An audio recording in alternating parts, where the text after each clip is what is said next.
So I think when we are willing to push ourselves into doing things that we know we want to do or we need to do or that can help our career or expand our horizons, there's often fear associated with doing those things. And the reality is that's where the true magic happens, is in those areas of butterflies. And, it's about figuring out how to make the butterflies fly in formation, really, is what it comes down to.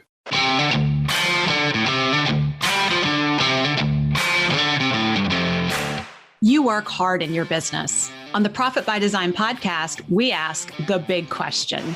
What has your business done for you lately? Hi, I'm Dr. Sabrina Starling. I'm the business psychologist, the author of the 4-Week Vacation and the How to Hire the Best series, as well as the founder of Tap the Potential, where we coach entrepreneurs like you to design sustainably profitable businesses that give you more time for what matters most and more money in your bank account than ever. Because after all, we believe work supports life, not the other way around. Weekly on the Profit by Design podcast, we bring you tips, tools, and strategies from our own experiences and from the experiences of our guests who are entrepreneurial thought leaders and real life entrepreneurs, all to support you in making intentionally profitable and sustainable business decisions to live the lifestyle you desire.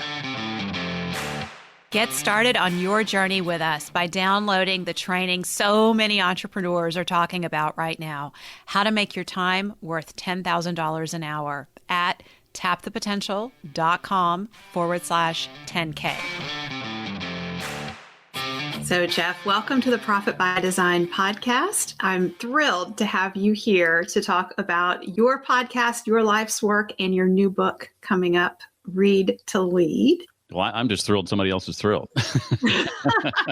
I tell you, I have been following the journey of your book over the last year or two that I've really seen you talking about writing it. And I just thought, holy smokes, I am so glad that you're writing this book. What you have done on your podcast has been a tremendous service to those of us who really want to grow in our leadership. And I've discovered great authors, great books through what you're out there doing. It's been a big part of my personal development. So I'm really honored to have you here.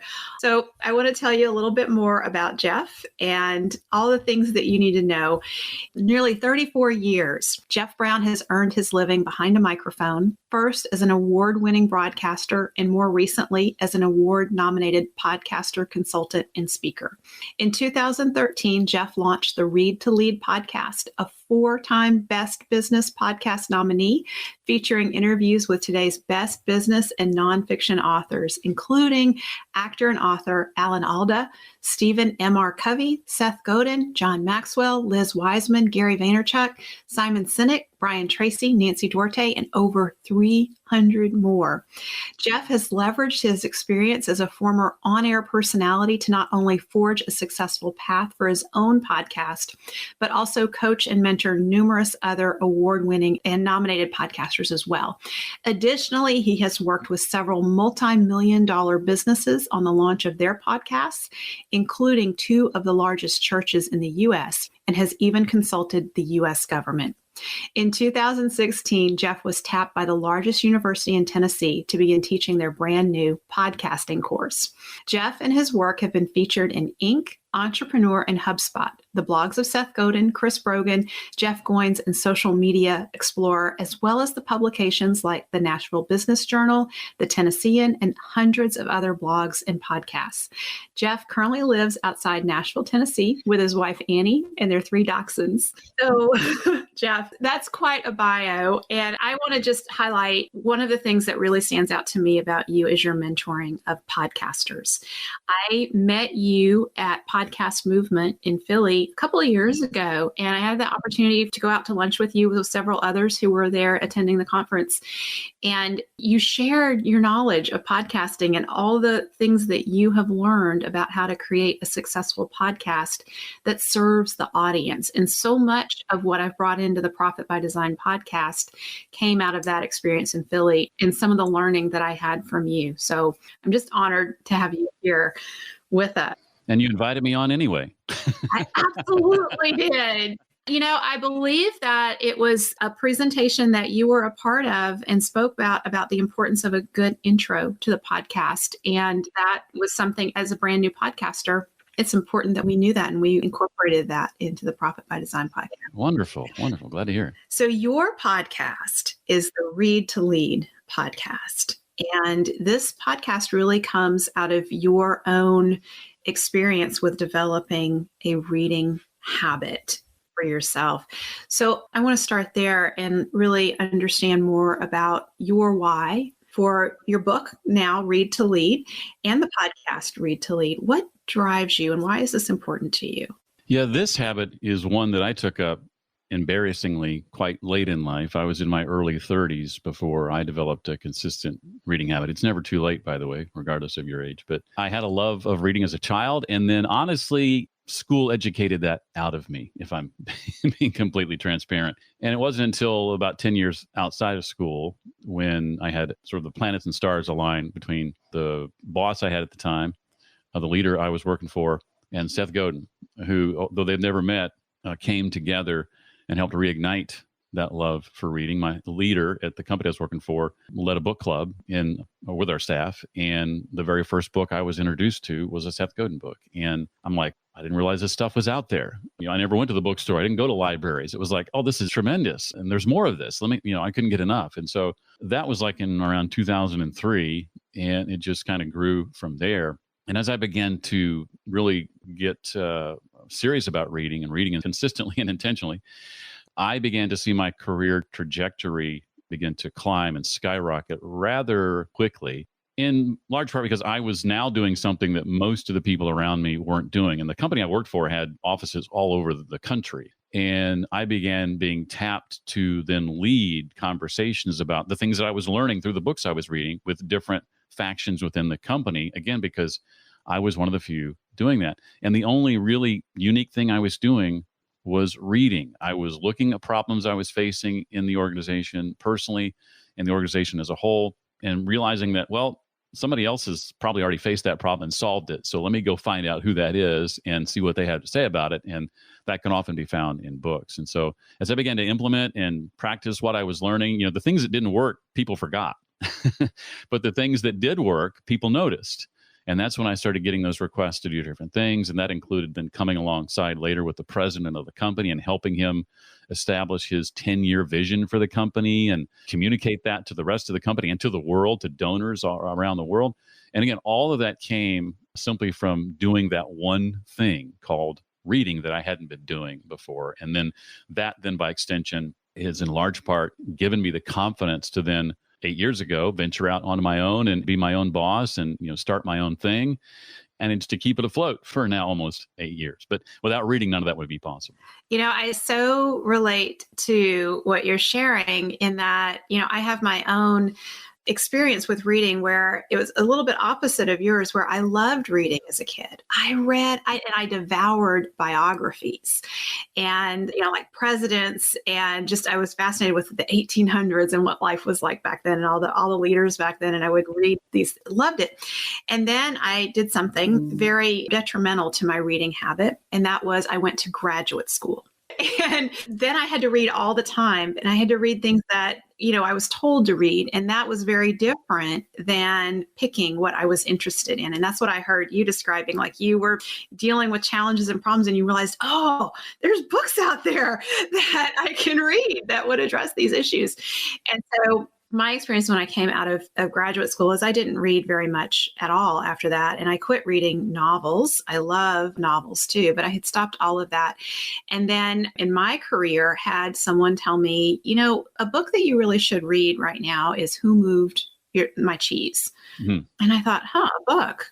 And I didn't listen to them right away. And, over a few months, I eventually picked up that book and read it. And it was life-changing because I realized my cheese had indeed moved and I needed to move and make some changes in my life. And I attribute like that trajectory, like that, my whole shifting from mental health work as a psychologist into coaching came from reading one book. And so as I started my career as a coach and building my business, I very much like you, I realized, oh my gosh, answers are out there, in-depth answers. And these authors, they are writing everything they know, like all their best stuff is in a book.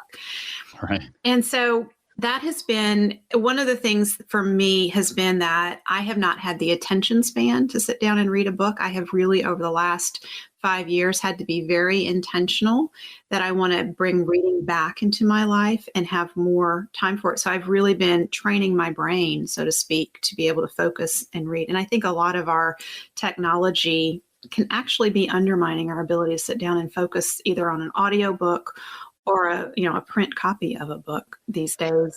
Yeah, I was just going to chime in and say, that my book coming out in August tackles some of that and how, it's impacting not just what we think, but how we think, this technology versus how books, when they came about, impacted our thinking. And I think technology is affecting it in not so good a way.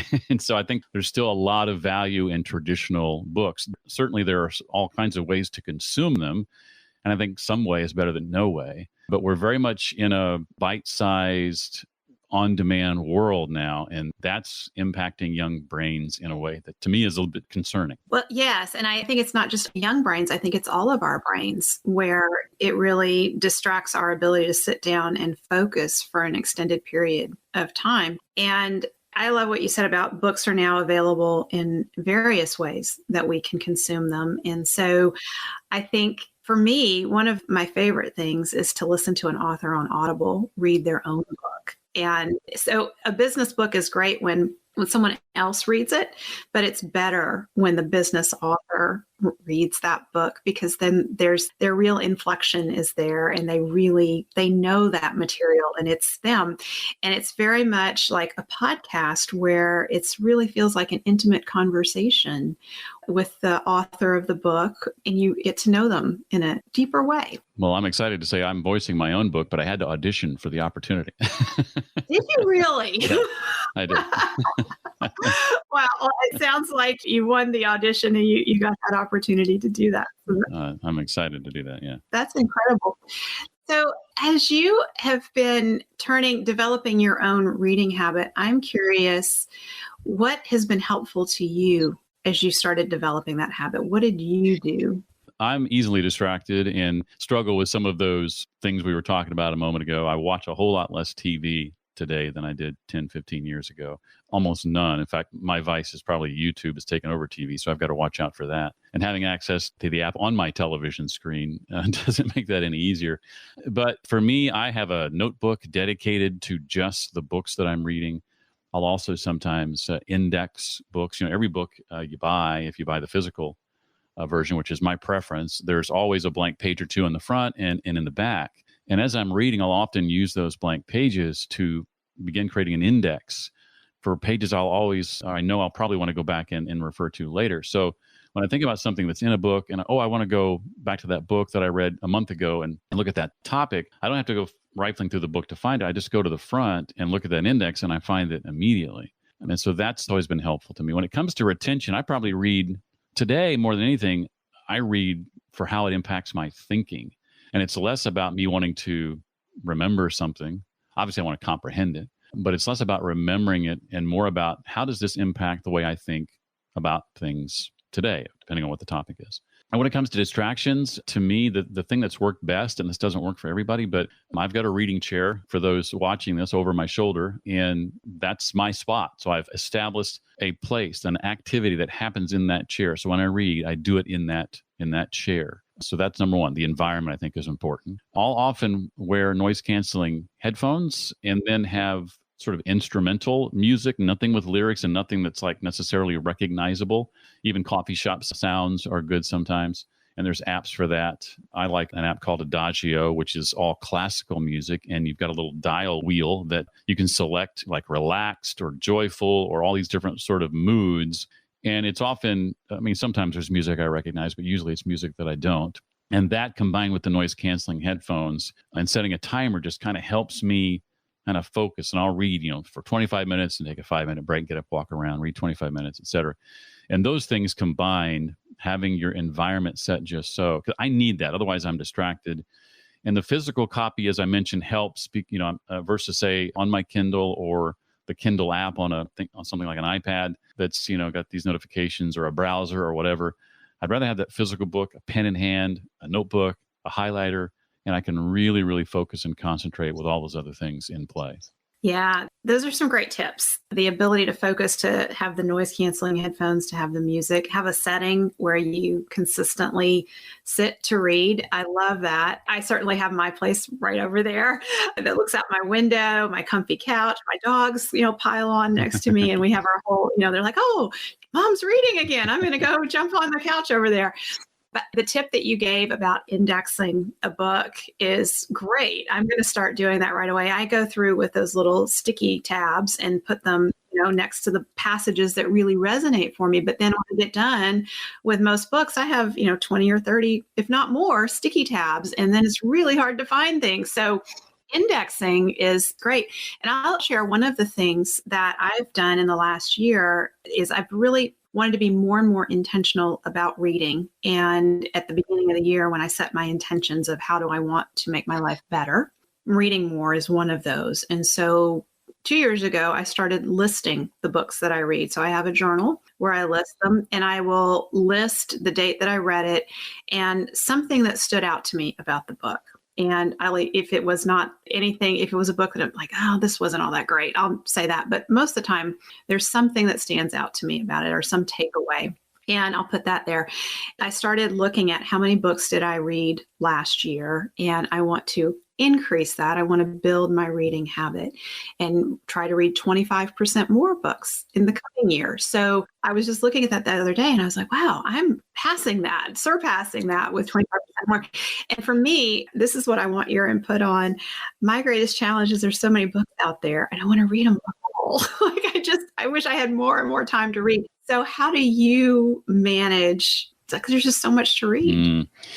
Yeah, that's tough. For most people, I would selfishly recommend my podcast, where I've done the curation for you. In all seriousness, I have tried to sort of build the reputation such that, if you're hearing an author and about a book on my show, you can rest assured that it's worth your time. Like, I've done my homework. I get a lot of requests these days, and only got 52 slots a year. So, there's thousands of requests in 52 slots. So the last thing I want to do is waste your time. My podcast is not a book review podcast. If the author's there, it's worth your time, at least theoretically speaking. So there is that.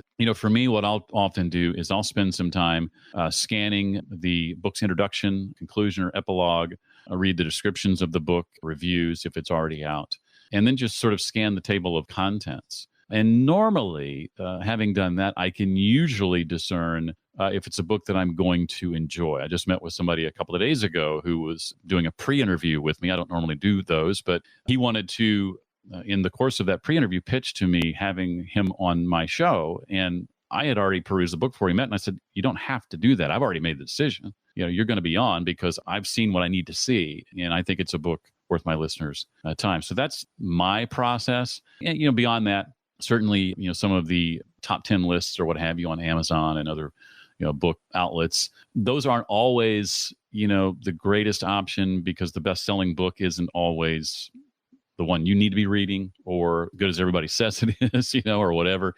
Sometimes it's just somebody who happens to have a large audience who got a lot of people to go buy their book.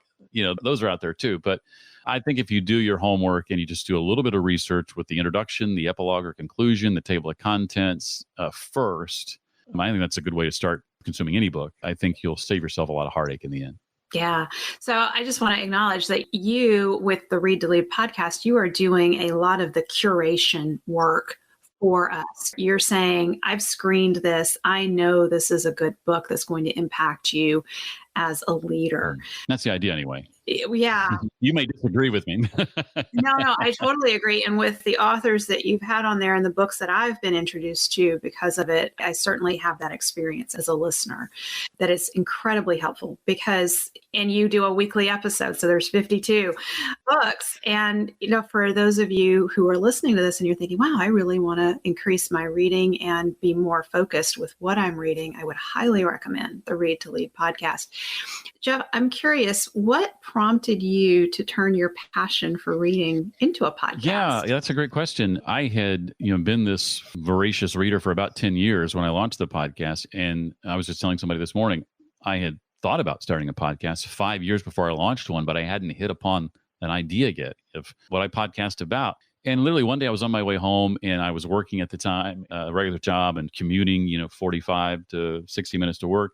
And I listened to audiobooks predominantly because that was the best time for me to leverage. And counting up the books I had read, and my goal was a book a month, relatively modest goal. And I realized I was reading about a book a week. This is about 3 months into the year. And when I even said that out loud to myself, wow, that's a book a week. And sort of a light bulb went off in my head. Hey, the podcasts I listen to are all weekly podcasts. What if I could turn my weekly book reading passion into a podcast where I interview authors? So, I was already doing a book a week. And so that, worked out well. I thought, hey, free books, maybe. There was that, and just the chance to meet the people whose work I was enjoying. And that really, the full circle moment for me was 18 months into doing that podcast and sitting down for 45 minutes with Seth Godin, who, was so instrumental in my journey, 10 years earlier or 11 years earlier, and reigniting that love for reading. So that moment, I've since had a chance to do it a second time. That was pretty surreal. And so that's where the idea came. It was under my nose all along. And it just took me 5 years to find it, embarrassingly. But it was just on that trip home. And I was like, wait a minute, maybe that's it. And so I just started the planning from there. And a few months later, it launched. Yeah, I have to confess, this is like true confessions of a podcaster. The best thing about having a podcast is that I can read books and then invite the author on for a conversation about the book. And that opportunity is tremendous. My first taste of that was when I read The Pumpkin Plan by Mike Michalowicz, and I was so moved by that book. I was like, I need to connect with him. I want to see if I can get a bulk order to send to all my clients. And when I emailed him and he emailed me back, I was like, oh my gosh, the author of the book is emailing me back. And so it just made me realize, wow, these authors are a lot more accessible sometimes than we recognize. And how wonderful would it be to have a conversation? And I think, like in your case, when you're interviewing an author, you're getting to have that conversation that you want to have, but you're also sharing that conversation with others and introducing them to a book that they may not have picked up otherwise. Well, this will be surreal for you. I don't think I've ever talked to Mike Michalowicz and your name not come up. Oh, wow. Oh, wow.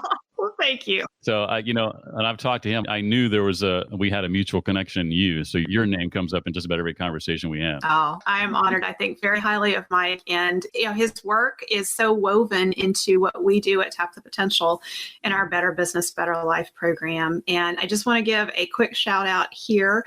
For those of you listening to this, I want to invite you to join our Entrepreneurs Take Your Life Back Facebook community.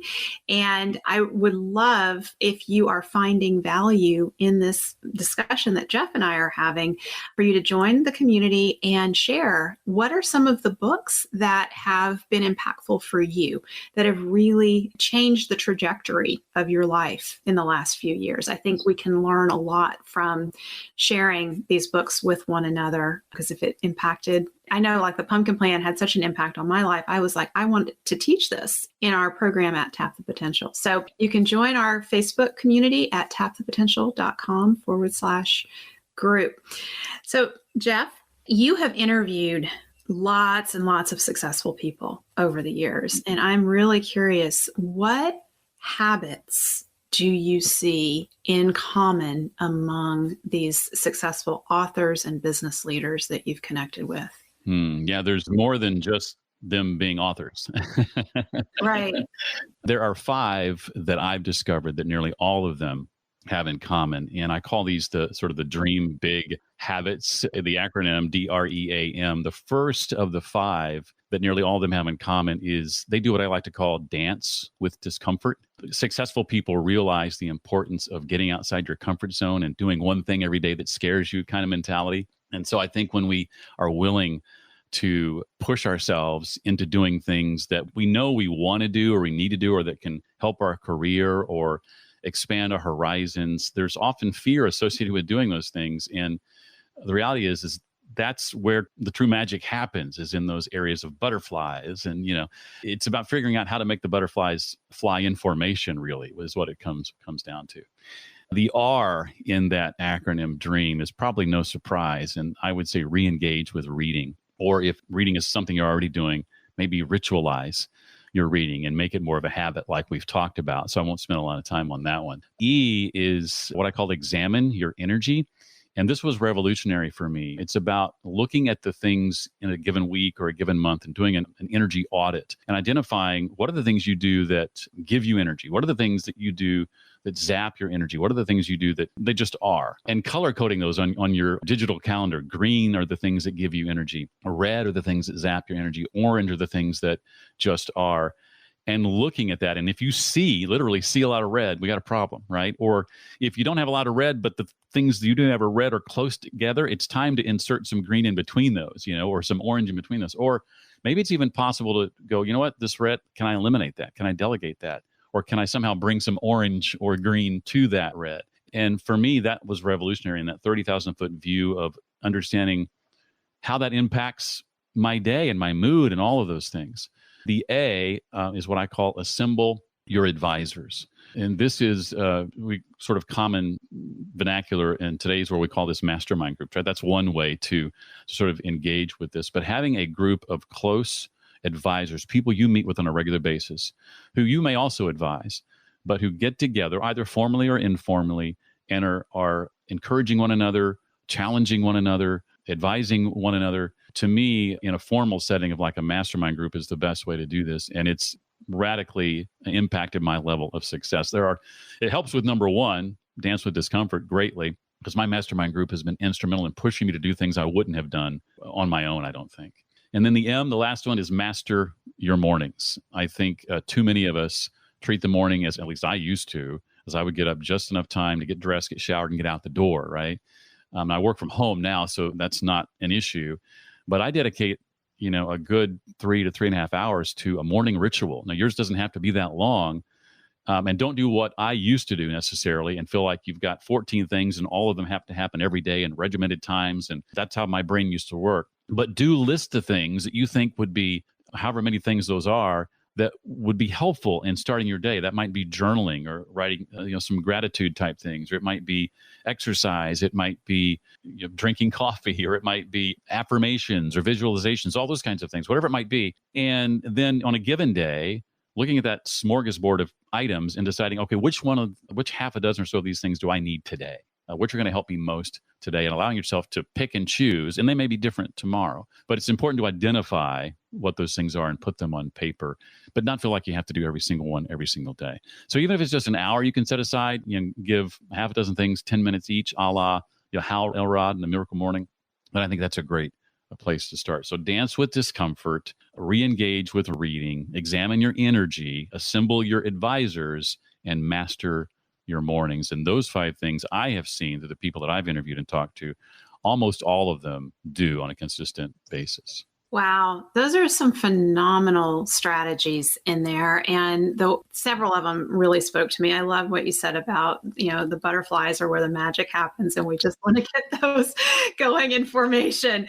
That's beautiful. The energy and color coding our calendars, eye-opening, because this is, at Tap the Potential, we talk a lot about supporting entrepreneurs and taking their lives back. And so much of what we do in our businesses is not in our area of genius. It's outside our area of genius. And when we're working outside our strengths in our area of genius, it drains our energy. So seeing that visually on a calendar can really help us identify where we do need to delegate, because if it's draining our energy, it's something that needs to be delegated. It's not, I have a chart of $10,000 an hour activities that I love to share with business owners, because it really shows like where's the highest, best use of your time. And when you combine that with thinking about your energy and looking at your calendar, and are you doing those $10,000 an hour activities? And of those, which really give you energy? Like that's a really intriguing question for me. So I just want to share, if anyone wants that chart, you can get it at tapthepotential.com/10K. And Jeff, you've turned your 5 habits here into an ebook that really it's not just where you walk people through what these habits are, but how to install these habits in our life. So I want to give you the opportunity to share the link where our listeners can get that. Yeah, thank you for that. This may, if I have a chance to do a second book, this may be the follow-up to the book I have coming out in August. But yeah, it's called Dream Big, 5 Personal Habits That Will Supercharge Your Life. And your listeners can get it at readtoleadpodcast.com/profit. Oh, readtoleadpodcast.com/profit. That's just for you. And as you said, not only the 5 habits in more detail, but then how to actually install them. And I also recommend a book or two to help you dig deeper into each individual habit. Not surprisingly, with the reading habit, I recommend my own book. But with the other habits, I have some specific books that I recommend that'll just help you with each of those 5 and going a bit deeper in them if you want to. But the ebook is about 25 pages. It's absolutely free, and you can get it right now by going to that link. Okay, so readtoleadpodcast.com/profit. Yes. There you go. Yes, good deal. So, Jeff, as we get ready to close, I want to give you the opportunity to talk about your book, Read to Lead, that's coming out August 31st. I understand there's an opportunity for pre-order. Yeah, it is available not only on Amazon, but also from my publisher, actually, at a 40% discount right now. Ooh. And so that's an option. It's called Read to Lead, the simple habit that expands your influence and boosts your career. And the hopefully easy to remember link there, if you want to check that out, where you can get that 40% discount, is readtoleadpodcast.com/ and then Baker. That's my publisher, Baker Books. So readtoleadpodcast.com/Baker. 40% off they're offering, I'm not sure for how long, up to 19 copies. If you do 20 or more, if you happen to do a bulk order, then use the discount code Read to Lead at checkout, and it knocks it down to 50%. Whoa, that's awesome. So that leads me to my final question for you. So is it best if we order 1 copy, or would it be better if we order, say 100 or 200 copies? If you're going to order a couple hundred copies, then we might need to talk about in exchange for that, me coming and speaking to your organization, because I think I'd be willing to do that in exchange for an order like that if you're going that far. So we'll have to get together on that one. But I would be willing to come and say a few words for an order like that. But the more the merrier. Wow, that's an incredible offer. So I'm so excited. I appreciate you spending your time here with us, Jeff, and introducing us and continuing to lead us in our reading habits. So thank you so much for inviting me. I loved being here. I'm thrilled to be here, and thank you for the opportunity. Thank you for spending time with us today. Join our conversation in the Entrepreneurs Take Your Life Back Facebook community at tapthepotential.com/group. Share your aha moments from today's episode, ask me questions, and join in on the fun with your fellow entrepreneurs on the journey to designing sustainably profitable businesses that give you more time for what matters most and more money in your bank account than ever. And finally, share today's episode with a friend if you know a friend who would enjoy it. This is real life business. Keep your chin up, keep moving forward. You got this. If you're loving the Profit by Design podcast and have gotten any value out of it for your business or your life, would you mind doing 2 things? Subscribe to the show so you never miss an episode, and please leave us a review. Our listener reviews help us get into the top 10 of all entrepreneurship podcasts so that more entrepreneurs like you discover us. Your review is critical in helping us make a difference for more entrepreneurs who are ready to take their life back.